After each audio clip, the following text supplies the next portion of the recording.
ഇന്ന് അൽഫാം മന്തി തയ്യാറാക്കാം. ഒരു ബ്ലെൻഡറിൽ സവാള, വെളുത്തുള്ളി, ഇഞ്ചി, പച്ചമുളക്, തക്കാളി, ക്യാപ്സിക്കം, മല്ലിയില, മുളക് പൊടി, മഞ്ഞപ്പൊടി, ചെറിയ ജീരകം, കുരുമുളക്, ബേ ലീവ്സ്, തൈര്, ഉപ്പ്, എണ്ണയും ചേർത്ത് നല്ലോണം അരച്ചെടുത്ത് കഴുകി ക്ലീൻ ചെയ്ത ചിക്കൻ പീസസിലേക്ക് തേച്ചു പിടിപ്പിച്ച് ഒരു ഓവർനൈറ്റ് ഫ്രിഡ്ജിൽ വെച്ചാൽ അത്രയും നല്ലതാണ്. ചിക്കൻ സ്റ്റോക്ക് തയ്യാറാക്കാനായി ചിക്കൻ പീസസിൽ വെള്ളവും വിനാഗിരി, മഞ്ഞപ്പൊടി, മുളക് പൊടി, കുരുമുളക് പൊടി, മസാലപ്പൊടി, ഉപ്പും ചേർത്ത് മീഡിയം ഫ്ലെയിമിൽ അരമണിക്കൂർ നല്ലോണം തിളപ്പിക്കുക.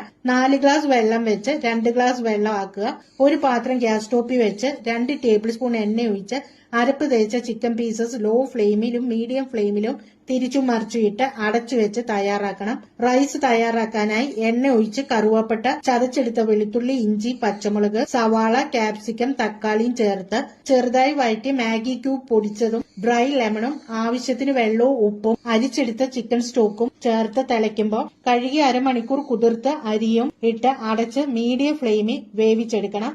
ഒട്ടിപ്പിടിക്കാത്ത ചോറിൽ നേരത്തെ തയ്യാറാക്കിയ ചിക്കൻ പീസസ് നിരത്തി വെച്ച് കനലും വെച്ച് ഒരു അലൂമിനിയം ഫോയിൽ വിരിച്ച് അതിന്റെ മുകളിൽ അടപ്പ് വെച്ച് അടച്ച് 20 മിനിറ്റ് ലോ ഫ്ലെയിമിൽ വെച്ചതിന് ശേഷം അടപ്പും ഫോയിൽ പേപ്പറും മാറ്റി ചിക്കൻ പീസസും മാറ്റി ചോറ് വിളമ്പി അതിന്റെ മുകളിൽ ചിക്കൻ പീസസും വെച്ച് മയോണൈസ് ചട്നിയോടൊക്കെ സെർവ് ചെയ്യാവുന്നതാണ്. Thank you for watching.